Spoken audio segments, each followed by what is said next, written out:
सोनीपत वाली ब्रांच वालों के बारे में गलतफहमी आ रही है लोगों को।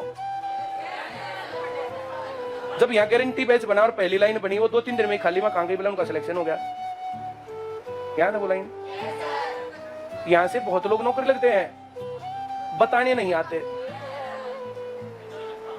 ज्वाइनिंग पे भी ना आते। जो लोग ज्वाइनिंग के बाद आने की सोचते हैं ना, वो नहीं आ पाते। ज्वाइनिंग के बाद तो टाइम ही नहीं मिलता। जितने लोग ये सोचते हैं ना कि ज्वाइनिंग के बाद मिठाई खिला के आएंगे, वो तो क्या हो गया, कोई तुक्का ही लग गया तो किसी के आने का, वैसे बाद में नहीं आ पाते। वो तो फाइनल सिलेक्शन और ज्वाइनिंग के बीच का टाइम होता है तुम्हारे पास यहाँ आने का। हाँ या ना? जैसे यहाँ के लोग, जो सोनीपत के लोगों में तो ये रहता है, ऐसा कौन अपने माँ बाप को बहुत प्यार नहीं करता? सब करते ना, लेकिन आई लव यू कौन बोलता है?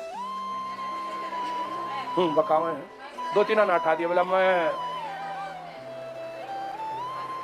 मैंने तुम लोगों को कई दिन पहले बताया था कि जो है अपने घर वालों को प्यार करो, उनको बताओ भी कि हम तुम्हें प्यार करते हैं। हाँ या ना? ये हंसने की बात नहीं है। मैंने तुम्हें अपने घर का एग्जाम्पल दिया था। हमारे घर में 4 बच्चे हैं, 3 कैसे और कहां अलग। अब जो बात हमने सीखी, बताई, जो भी बात थी, तो वो बात तुम्हें भी तो बतानी चाहिए। इन बातों के ऊपर पीछे रह जाते हैं। ऐसा कौन है जो अपने बेटों बेटी के लिए जो जान देने को तैयार नहीं है? बाप। लेकिन बाप और बेटे की 24 घंटे बिगड़ी रहेगी। जैसे ही बाप घर में, वैसे ही बेटा बाहर। ये ऐसा नहीं, बात थोड़ी है, ये सत्य घटनाओं पर आधारित कथा है। हर एक बाप अपने बेटे से उम्मीद करता कि इसको ऐसा करना चाहिए। अब ऐसा हो नहीं पाता, फिर दूसरे ने करता देखना, फिर वो पटपटाता घर में आके, हंसता मेरे का भी लग गया, मारा बेरा ना के करेगा। अगले दिन फिर आओगा, हस्त बर्तू का पोता लग गया, मारा बेरा ना के करेगा। तो ये इस प्रकार की चीजें होती हैं। हाँ या ना? जो मैं कह रहा हूं समझ में आ रहा है? अब जैसे मेरी बातचीत उतनी तुम लोगों से नहीं होती है, पर एक लड़का हकीकत था, वो जानबूझ करके इस चक्कर में रह गया, उसके बाप ने उसकी जिंदगी बर्बाद कर दी।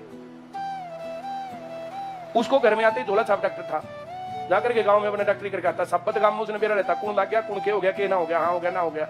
आते हैं, साइकिल लेकर आता, बैग धरिया, कुर्सी पे बैठा, पानी पीते हैं, राम मेरे का भी लग गया, मारा बेरा ना कुछ करेगा ना करे। रोज अब क्लास में पढ़ाए, सब लोग सही हंसे, बोले ये वो, और वो टेंशन में। और उससे पूछी, बताओ ही ना, उसके साथियां तो पूछी, काफी कॉन्फिडेंस में लेने के बाद जो उन्होंने बताया, बोला जी आप बता दोगे उससे? बोले इसका बाप जो ऐसे ऐसे करता है इसके साथ। उसको सच में ये कहना नहीं चाहिए, बताना नहीं चाहिए, समझाना नहीं चाहिए, लेकिन मैंने समझाया कि जिस टाइम तेरा बाप आता उस टाइम पर तू घर से बाहर निकल जाकर उससे 5 मिनट पहले, और जब वो सो लेना, जब उल्टा बैठा कर घर में, इतने तू लाइब्रेरी ज्वाइन कर, अपने दोस्तों के साथ पढ़, उस टाइम पर अपनी दौड़ धूप वॉक एक्सरसाइज जो करना वो कर। लेकिन वो जब घर में घुसे और जब तक ना सोए तब तक घर में ही मत घुस। अगली बार उसने ये टेक्निक अपनाई और उसके 4 जगह सिलेक्शन थे। मैं जो कह रहा हूं समझ में आ रहा है? 2 लड़के रह गए थे पहले साल 2008 में जब पढ़ा रहे थे ना, 2 लड़के रह गए। उस टाइम पर रोल नंबर इकट्ठे लगते थे।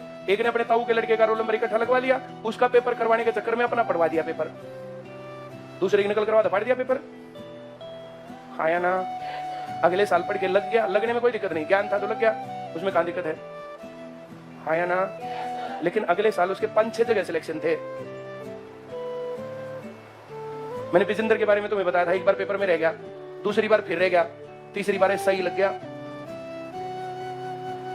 ये बातें तुम्हें याद रहती है, भूल जाते हो? एक बार बाई चांस किसी कारण से रह गए ना, तो रोने की बात नहीं होती इसमें, अरे मेरी किस्मत है, करे मैं जब फेल रह गया, इसमें रोने की क्या बात है भाई? थोड़ा टाइम और मिल गया पढ़ने को, अपने बाप के भंडारे में थोड़े दिन और खाना है।